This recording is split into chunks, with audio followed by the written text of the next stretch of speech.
This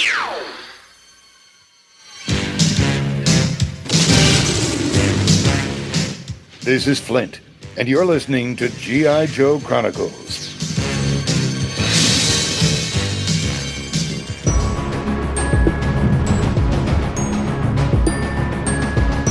The Longbox Crusade presents G.I. Joe Chronicles.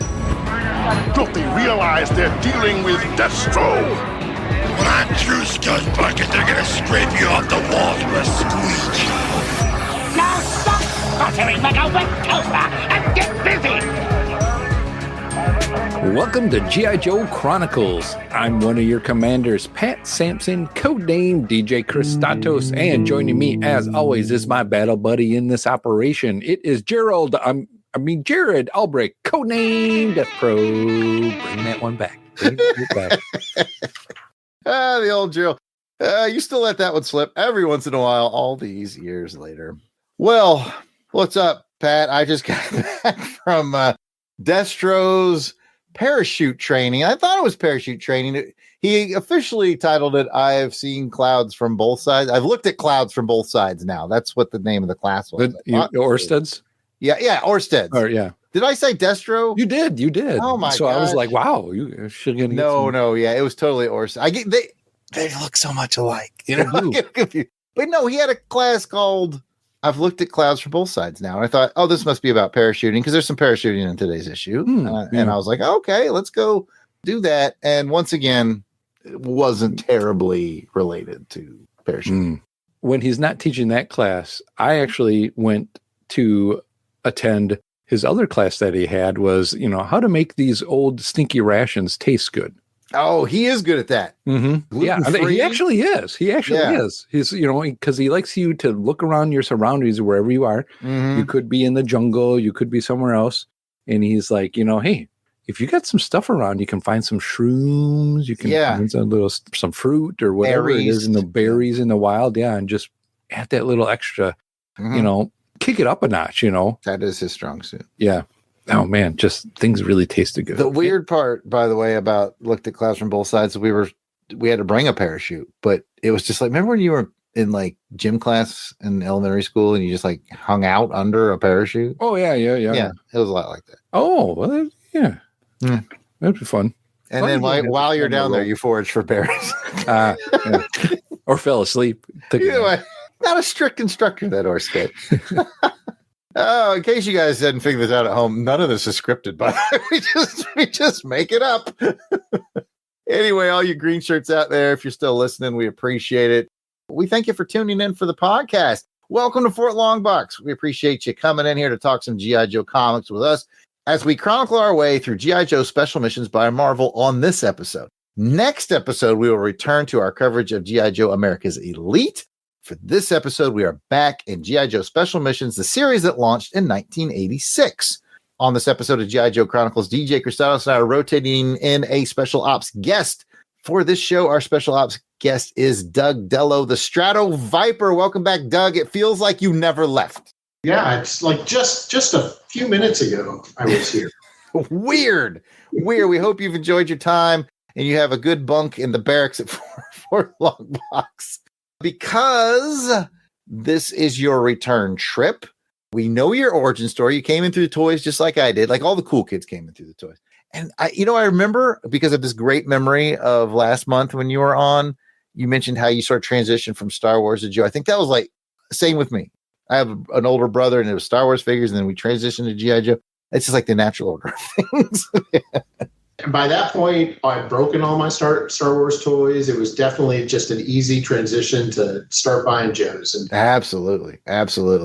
And you were on last time, so we had your 3 favorite characters, and he didn't know this was coming, but it's a pop quiz for DJ Kristatos. It's been a month. What were his 3 favorite characters? General Hawk. That was number 3. Yep. Airborne. Airborne was his number 1. And number 2 was... Should be the easiest one.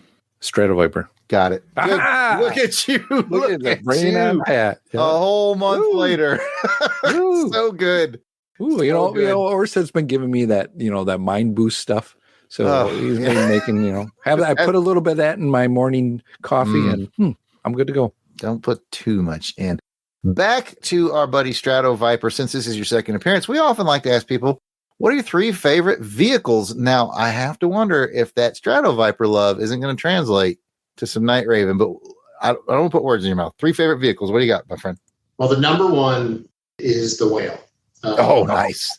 I still have my whale from when I was a kid. It is totally destroyed. Oh, yeah. Do you keep it in like a shed out behind your house? No. It's in the house. I'm going to work on it. It's been sitting on the table to be worked on for 4 months now. Our friend Jim, the Joe Junkie, has repaired a whale or two. If you need any tips, reach out to him. I will definitely do that. But yeah, that one, I loved that toy. I got a lot of play. The number 2 will be the Night Raven because I loved that jet. Like just like the SR-72. That was a cool vehicle. That was loved it. That was my Christmas present. Number 3, I'm probably going to go Sky Striker. I had a thing for the planes. I really loved the planes, and I actually got the Sky Striker obviously first before those other 2, but it's the one that's longest in my heart, I suppose. Heck yes. My brother Jason's going to love to hear about it because he loves it when other people get Sky Striker. Mm-hmm. Yeah. And while my brother marinates on that and those wonderful choices, are all great choices of vehicles, let's go to DJ Kristatos for the intelligence report. All right. Well, for this mission, we will be covering G.I. Joe Special Missions issue number 8. The publisher was Marvel. It's got a cover date of December 1987. Writer was Larry Hama. Penciler, Herb Trimpe. Inker, Herb Trimpe. Colorist is Bob Sharon. Letterers go to Phil Felix. And the cover art is Mike Zeck and Bob McLeod from the Clan McLeod. And speaking about that cover, Death Probe, please take us through that cover description. You got it, bud. Take cover! The standard 80s G.I. Joe logo is smaller across the top, making room for those larger block letters. I think they're red with black highlights this time that say Special Missions. Duke stands in the orange corner box. The main action centers around Lowlight as he scrambles up some rocks, hoping to join Beachhead, Leatherneck, and Lift Ticket in their evac chopper. Leatherneck stretches out to grab Lowlight as Lift Ticket helps to anchor him. Beachhead lays down some cover fire with an Uzi as 3 enemy soldiers are on the heels of Lowlight and they're returning fire. Thank you, Jarrod. So let's go ahead and find out what you guys think about the cover. And we'll go ahead to our guest, Doug. Strato Viper, go ahead and tell us what's your thoughts on the cover. Well, there's a lot I like about this cover. It closely portrays something that actually happens in the comic book. So I love that. I love the action. I love Beachhead hanging out there and shooting the bad guys to get away. I'm a little confused why Lift Ticket is not in the front of the helicopter. But Ticket, do your damn job, Lift Ticket. I do love it. I love the action. I mean, I love the Tomahawk. That's an awesome. Speaking of flying vehicles, it's awesome. That's awesome. Yeah. So there's really not much to dislike about this one. And you said this is one of the Zet covers? It's a Zet cover. We all know how you feel about that, Jarrod. Yeah, absolutely. Yeah, we are now 8 for 8 for Zek. Sometimes with Beatty, sometimes with Cloud. Zek.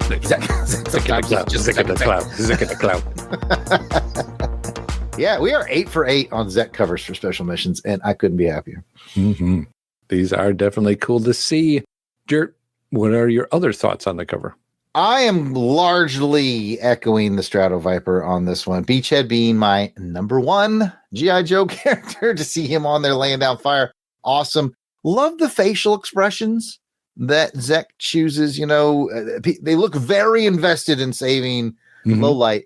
And by the way, Lowlight is one of my low-key favorite Joes as well. I think he's absolutely cool. By the time they got to the Lowlight era, which I want to say he came out in 86, 87. We're going to talk about it in later on because, you might be talking about it later on in the show. Giving away the show. Okay. But I think he came out in 86. And, by 86, we kind of had G.I. Joe kind of had sort of plundered all the specialties, right? But they didn't have a sniper yet. And so it was it was really neat to add that. And so very sort of high on my list, Joe. I know he's also high on the list of former guest Lissy Passo, because she was telling us how excited she was going to be for this one. I just want to shout her out on this episode because I know she liked him. And just a lot of motion and action in this cover. So look for a high score, Pat. I really dig this one. Yeah, definitely. And I think, Lowlight is a cool looking character. His design is cool. Yeah, good design. Real good design. He's got that gray, the black, and that red that just kind of really pops on his character design. But you're right. This one's kind of got somewhat of a maybe rakish angle. You look at it. Yep. It's got some different layers. You got the layer of the guys, and then the layer of the chopper, then the layer of Lowlight. And, he's trying to get to the chopper. He's trying to get there. Saw that one coming. I tried. Further back, you have the 3 bad guys who are pursuing him. So really cool. And just something about that G.I. Joe Special Missions logo that just nostalgic for me. And I want to say that this is the first time that it hasn't, I think it's been black and white. Last issue it was red and white. This time red and black, which I think really plays well with the Lowlight color scheme. Oh, I didn't notice that. Up kind of nicely. Very good catch, Jarrod. I've been known to dabble in the industry. Yes. I think I've heard something like that maybe you've... Hamilton versus Burrow Werewolf Tale, now available at www.theyardsalers.com. Oh! Man, I wish that's what they would teach kids. The funny part about it, as I pimp my book, is I didn't draw one thing in it. I inked the covers and I wrote the story, but none of the drawings for me. Well, let's go ahead and get to how we want to rate this cover. And on this show, we do a cover rating on a scale of 1 to 10 flag points. 1 meaning you didn't like it at all, and 10 meaning it's perfect, and you should make this a recruiting poster for helicopter safety. With that, let's go ahead and find out. Doug, Straddle Viper, how would you rate this cover on a scale of 1 to 10 flag points? Well, if we're going to rate it on helicopter safety, maybe helicopter training. Helicopter training. Because the pilot is not at the controls. The pilot is not at the controls. It's not a good training. It's a good representation of what not to do. But no, I really love this. It's so hard. I'm going to give it a 9. I can't give it a 10. I can't give it a 10. Lift ticket is just bothering me. I'm sorry. It feels like it's one of those, when you were in school, they give you a test, what's wrong with this picture? You look at it, the pilot is just hanging at the side of the door. Maybe he's got on autopilot. I don't know. Maybe Wild Bill's up there. Yeah. Controls. Maybe Lift Ticket was co-piloting. Oh, maybe. I can't remember the story. Was Wild Bill? I have to look in the story again. Wild Bill was in the. He flew the plane.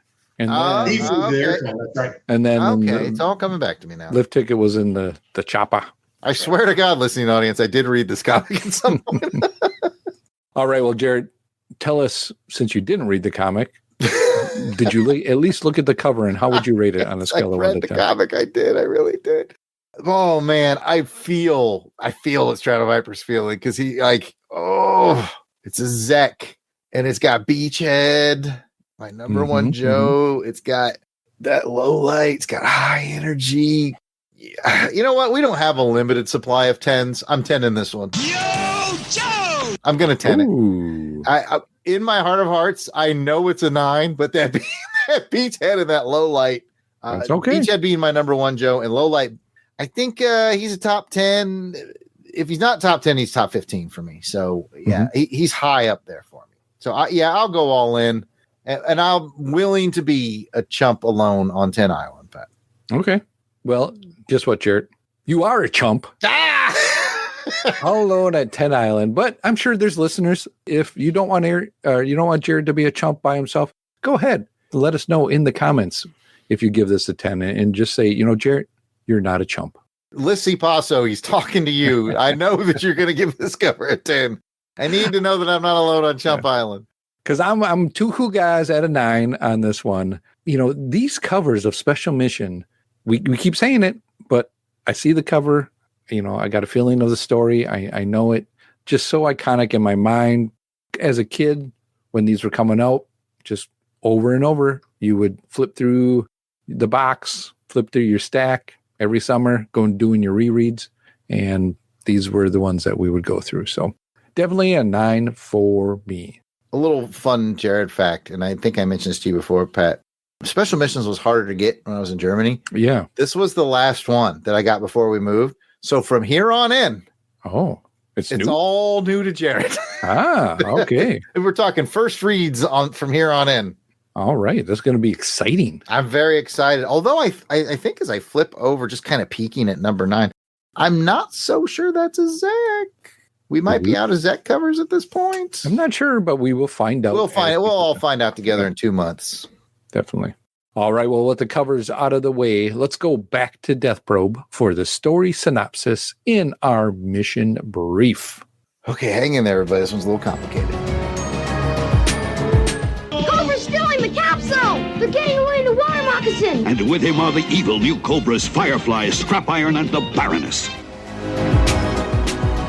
This time around, the Joe ground team consists of Wetsuit, Footloose, Leatherneck, Flint, Beachhead, Lowlight, and Tunnel Rat, with an extraction team made up of Duke, Wild Bill, and Lift Ticket. Along for the ride is a CIA operative named Anderson. He has this team going into a Southeast Asian jungle to capture or kill an American defector who has some high-tech computer chips. Of course, the CIA guy screws over the Joe team with bad intel and sabotage comm devices, so the Joe team has to fight incredible odds to escape, which they do. Turns out the CIA dude was running a fake defection to get his agent embedded in the Soviet Union to use the computer chips to spy on the Russians. He was willing to sacrifice the Joes to make the defection look real. He didn't count on the Joes surviving or on Lowlight returning with the computer chips he'd hoped to employ. If only he'd just been honest with them from the beginning. Now back to G.I. Joe. Okay, now it's time to get into our highs and lows of this issue. We start with the Stratoviper. The obvious high is Lowlight shooting the bad guy coming under when he's threatening the young boy who just happened to get caught in the middle of all of this. That's the obvious high. There's a lot of other things that I liked about this story, but I think you got to start there, right? Absolutely, man. They killed that dude's cow, man. That little kid's cow. That was not cool. Lowlight squared him away. There's a lot of Joes in this one, and you get Lowlight sort of featured on the cover, and I do kind of feel like prime candidate for Silver Star Award perhaps later on, because he kind of gets the shining moments. You know, he saves the kid, and he saves the chips. You know, he makes an interesting moral decision later on as well. So, yeah, a lot to like about what's going on with Lowlight in this book. What about you, Pat? Yeah, that definitely was a good high moment. I also liked the story layouts that were happening in this one because it goes through its motions of, you know, giving you the beginning of the mission, then they're on the ground, giving you the sense of, you know, they need to be silent, but it's also hot there. And then they're waiting, their time period of waiting for these guys to come through here. And then just the action then that it just picks up with the action once they're discovered and then them trying to get back to the chopper at that time. So I really liked the layouts on this. I thought it told the story well, especially in the silent parts where there wasn't any talking. It still told me that story. And I felt too, I'm like, oh man, like sweatiness and just the bugginess. And, you know, we get a lot of mosquitoes sometimes here around and, oh man, you don't want those mosquitoes on you and you can't do anything about it. Oh, I felt it. Yeah, I'm not even going to lie. My high for round one was going to be pretty much exactly that, like how Larry and Herb were able to tell in just a few panels and silent panels, you know, that which I have some experience with. There's almost nothing more miserable in the military than sitting and waiting for something to happen, especially when you have to sit and it's hot and you're sweating. And in this case, they have to kind of be very still. Yeah. And you can't move around and you can't talk. And it's just like every second feels like 15 minutes. Just like, oh my gosh, I'd rather be getting shot at right now so I can move around than to be sitting still in this heat. So yeah, I could identify with that, and I thought it was captured exceptionally well. And I won't even expand upon that anymore. We just go right back to the Strato Viper. Yeah, the next one, I'm not sure if this is a high or a low. Like, I think that the fact that right away the Joe team's like, yeah, we don't trust you at all. They're still in the plane. They haven't even jumped out of the plane, and their distrust for Anderson is coming through. Once they're on the ground, they're looking through the radios, and they're like, we don't know what this part is, right? They know it. And so I appreciate that they're smart enough to know when they're kind of getting set up, but it's like, okay, you didn't know what the part is, and you waited to take it out. Right. So I can't figure out if that's a high or a low. It's like, okay, come on, guys. The real low there is they should have brought breaker or mainframe or dial tone with them on the mission. That's who's missing from the team, right? There's no communication officer. Instead, they got the wetsuit. Yeah, what? I don't know what wetsuit's doing there. Wetsuit there? I don't know. I think he's technically a Navy SEAL, so like Navy SEAL. He can do it all. He can do the stealth. Okay. And I love him to death, but for this mission, I would have traded him for breaker, mainframe, or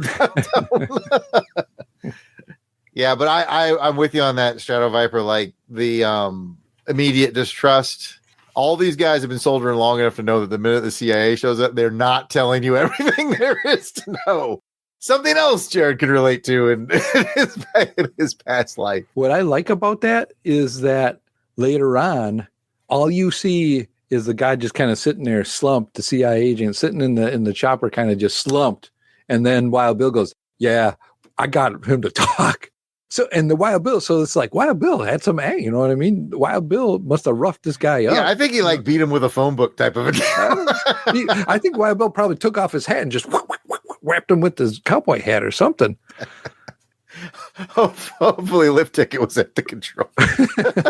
Like, we need one of you up there at all times. That's cool that they got it all figured out. And it goes back to the Joe's news. Like you mentioned, something was kind of up, but they still had the job to do, right? And that's what they were going to do, because they didn't know exactly where this Rouge was, or the Saboteur, or whatever was coming up. Rouge? And I need you to do Saboteur for me one more time. Rouge? Saboteur. Rouge. And give me that Pat version. I need to hear it. Of what? Rouge? Saboteur. Oh, Saboteur. And Saboteur. There we go. And just to figure all that out and still do their job. And everybody came out okay. Definitely. Let's get back to Strato Viper. Anything else, sir? We need to highlight, and it's an extension of what we've already been talking about, but Lowlight, he kind of disappears, tells them, hey, I'll meet you at the chopper, shows up just in time for the youth, but also comes back with the chips, totally ruining the CIA's plan. It just feels good. Yeah. You should have worked with us. We were doing what we were ordered to do. Yeah, you should have brought less competent guys if you wanted the outcome that you wanted. But yeah, I wholeheartedly agree. Definitely, yeah. Larry and Herb they're just born to tell these kind of stories. Pat, what else you got? What's left in your tank, my friend? There really isn't a lot left, but it's always the way with these special missions. They're so lean, and they are, and that's what I wanted to say, is that they're so put together so well, and with that smaller team, that you can get to a story because you don't have all these other distractions going on. You know, it's just focused in this mission, and this mission is to go in, either take out the guy or get the guy, and then, you know, get out without being caught or without anybody getting hurt. And that's what this does. Larry does a great job, and Herb's artwork, and it just tells the story. I think, Pat, you've got the point there. It's lean, and so therefore they can do, the team can do the things to get those details, all the things that you talked about, the couple of extra panels just to show the heat, the details about how the team works together and gets through. I love the overhead scene of them walking through what I'm assuming is a rice paddy or a field of some sort. Yeah. All of that, I think that extra and those beautiful pictures come from it being so lean and just focused on this one story. You don't have to waste any time setting up for the next comic book. Like it's great. Yeah, definitely. And just some of the military stuff that they do in this one, that Larry gives a little more detail, them checking each other before they jump. That's cool. It's all done in that one quick panel. Yeah, all the way down to like mixing MREs for something to eat. Like, it's all all this detail makes you feel like you're there or just a part of it. And I learned something recently, Pat, that I want to interject here. And I apologize if I interjected on the last episode because I don't remember when I learned it. Pat, you'll have to remind me if I've mentioned this before. But I recently learned that Herb Trimpe was a big aviation enthusiast. Like, I think he might even have his private license. Like, he loved aircraft and he loved to draw aircraft. And remember how we've talked about how Herb draws everything well, from the Joes to the machinery and all that. I mean, once you know that, you can start noticing he's taking great joy in drawing, the C-47 at the beginning. And just a detail that they go into that too, about how it's set up while it's silent. Yes. Very cool. I just recently learned that he was this big aviation enthusiast, and like aircraft is his bag, baby. Yeah. And it really shows. Like, this issue must have been particularly good. I think he inks himself. Yeah, he does. I was about to say this must have been a pretty nice one for the inker because so much is in the jungle. And jungle and natural is so much easier. We've talked about this before, Pat, to ink than like tech. Yeah. So there's plenty of pages.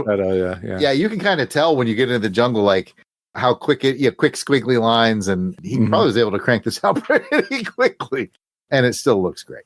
Well, with all that said and done, man, we do love us some special missions, but let's hand it back to DJ Kristatos for the IG's report on the combat readiness of this issue. And for those of you who don't speak military, that means we're going to score this issue's story on the same 1 to 10 flag point scale we used earlier. So, Doug, the Straddle Viper, on a scale of 1 to 10 flag points, how would you rate this story? This is the kind of G.I. Joe story I like. Small team, specific mission, not even the big names necessarily. I mean, Beachhead's a good name, but they're not like, we're not Duke, Snake Eyes, Scarlet, right?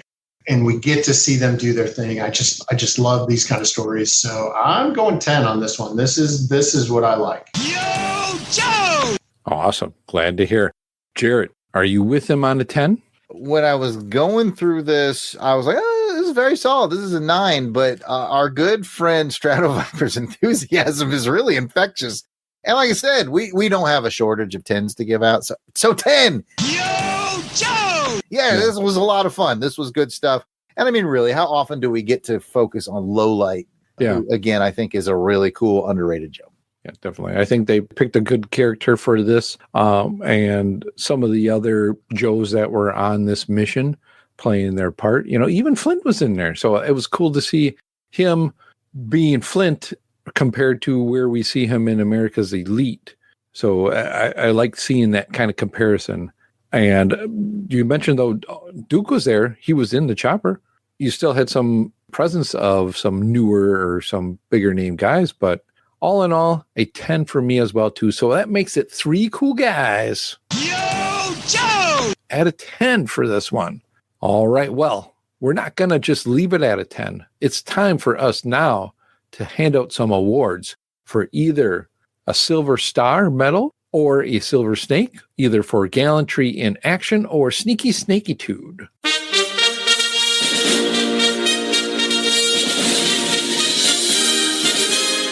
So this is where we each get to award the character in this issue who went above and beyond the call of duty or low and below the sneaky snakiness. Straddle Viper, who are you going to give a Silver Star or a Silver Snake to? Well, you're letting me go first, so I'm picking Lowlight. I mean, you got to pick Lowlight. Yeah, I mean, it's there. That is true. It is there. And is that a good thing? There could be different ones, but I think you're right. This is definitely a good Lowlight one. It makes it seem like he's going to do something. Like he doesn't mind, being the sniper, the kill shot guy. But when he gets down to it, he doesn't really want to do it at all. He's just, if he has to, he has to. Or if he can do it a different way, he'll do it a different way, and which is really cool and a cool characteristic that he has. So I'm going to give it to Lowlight as well. Jarrod, are you on Lowlight? Did you find somebody else? I am in on Lowlight, but I will throw out an alternate just for variety's sake. I will go ahead and shine a little light on my man Flint, who, as you know, I've kind of always preferred him to Duke. Mm-hmm. And I'm going to shine the light on him for the same reason that Leonardo is my favorite Ninja Turtle, and the same reason I shine a light on Cyclops. Because they're all in the battle, and they're all doing their thing, but he is the team lead, and he does a great job at it. And I always respect the team lead. We've talked about this before, because, while everybody's thinking, finish the mission, do the mission, complete the mission, Flint's thinking the exact same thing, except he's also thinking, bring everyone home alive. Mm-hmm. And I'll always respect that position. So even though it's Lowlight for this one, I'm going to throw a little bone to Flint. No, good call. Definitely a good call. I'm pretty sure Lizzie from a few months ago would agree. She's like, what are you talking about, Flint? It's Lola. All right. Well, now that we have our Silver Star, Silver Snake out of the way, let's go ahead and get to this segment that we call Death Probe's Toy Chest. It's here, the G.I. Joe collection, each sold separately. G.I. Joe from Hasbro. In this segment, I'll take something or someone featured from this issue and give you a brief toy history on it. And for this issue, I have selected, to no one's surprise, Lowlight. How often do we get to talk about Lowlight? Lowlight, his real name is Cooper McBride, technically a night spotter. He's a sniper. He's from Crosby, North Dakota. He's from Series 5, which came out in 1986, so that was good guesswork on my part earlier, and discontinued in 1988. He has a dark gray suit with black trim, a black beanie cap with red goggles. He came with a black sniper's rifle, a black bipod, a black Uzi, and a black backpack. Quasi-popular kind of guy, I guess, because at the point of this recording, which is late January of 2025, there are currently 9 versions of Lowlight, and I think that's pretty cool. Time to go around the room and see who had Lowlight or maybe acquired him later in life. Who knows? We'll start with Doug the Strata Viper. I most definitely did have Lowlight. In fact, I can remember looking at the back of the cards and seeing him on there and being like, oh, this guy's cool. Everything you just described, the gray outfit, the black, the goggles, they can call him a night spotter all they want. He's a sniper. Absolutely. I like the red pad, too, for where the butt of the rifle goes. There's a nice detail there. They used to get those right so well on those G.I. Joe figures. Good detail. Pat, tell me your Lowlight story. Well, Jarrod, I didn't have a Lowlight at all, but I feel like you did, but you just want people to mail you figures at this point. I think that's what. And I will, if you're willing to help a poor guy out. And get me a for just pennies a day. You too can send me a Lowlight, and it can make my dreams come true, make my childish dreams come true. Please. I watch the kids in the neighborhood. We all get our Joes out, and we would play, and they would bring over their big box of Joes, and they would just let them sprawl out all over the ground, the cement, and you can just hear that. I would never take care of my toys like that. No, if I had that, I would never play like that. But just to see them do that and no care in the world. Pat, did you have Lowlight or not? No, Jarrod, I did. It's the saddest of the sad tales. Well, due to my extreme fanciness, Pat, I did have Lowlight back in the day. And okay. I think I got a couple of the other versions, at least. I'm pretty sure they did like what was the one where they did them in sort of a green and dark purpley? Like, was that a Marauders something? Was he part of it? Was he part of it? I don't know. I think maybe we need Jim to weigh in on that. I mean, 9 versions. I definitely got him in one of those sub-team versions as well later on, which is cool. 9 versions. That's pretty good. Yeah, I don't know that I have all 9, but I know I have at least 2 versions, and I probably have one of the more modern ones. But anyways, yeah, Lowlight, underrated Joe, cool guy. And with that, I'm passing it back to Pat. All right, well, next up is our feedback segment called Combat Comms. Communications Officer, code name breaker. As always, we want to start off Combat Comms with our roster of our battle-hardened Crusader Club veterans. These are the fine folks that have joined our Crusaders Club. They enjoy early access to special Longbox video episodes, free raffle giveaways, voting on show programming, and so much more. So these are the folks reaping the benefits and giving some much appreciated support to the show.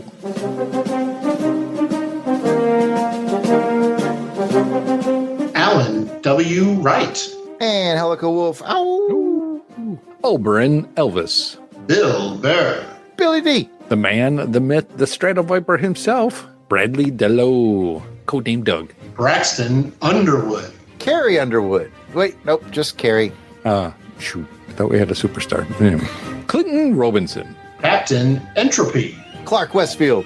Dave Collins, the Battle Van. Battle Wagon. Eric Hodges. Eric Porter. Ezra Gallo. Gary V. Gene Hendricks. George Meal. Gerald Green. Heinz K. Jason Keene. Jason Lady. Jeff Polier. Jeremy L. Jim Jarman. It's not bad. He did his best. He did his best, yes. He got further than a lot of guys who've been on the show for a long time.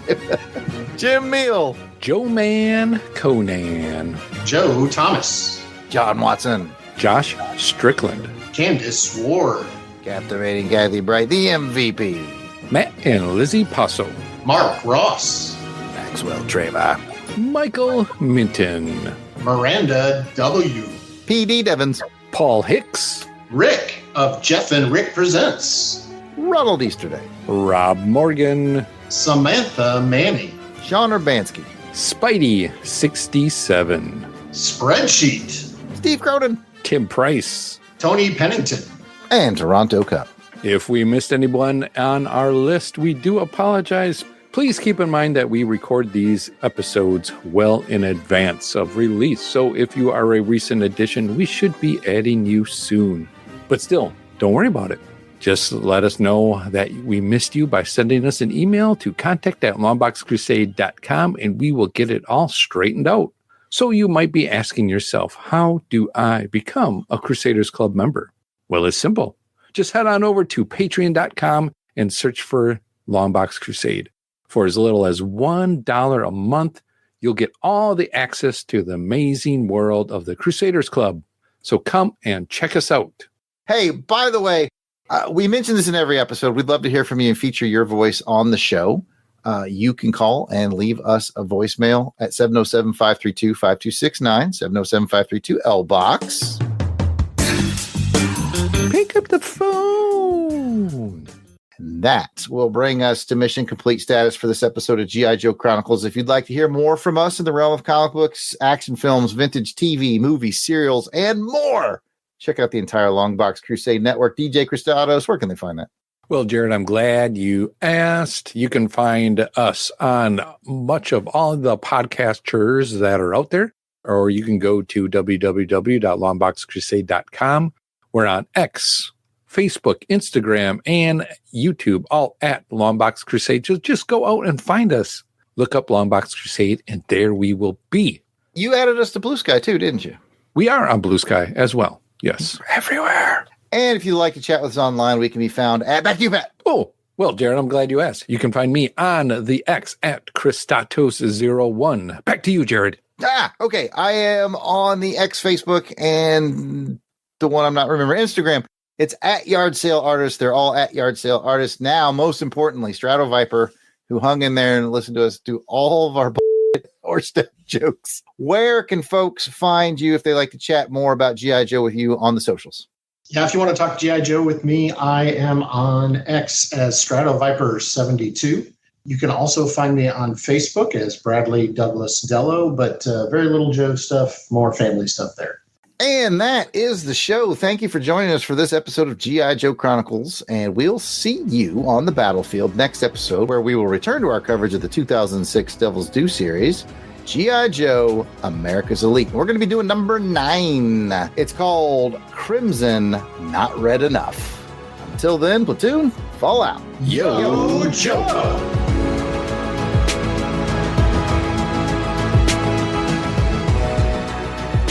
The music themes for this show are done by musical genius Joe November. Please check out his SoundCloud at Josephlin99. That's Joseflin99. You will not regret it.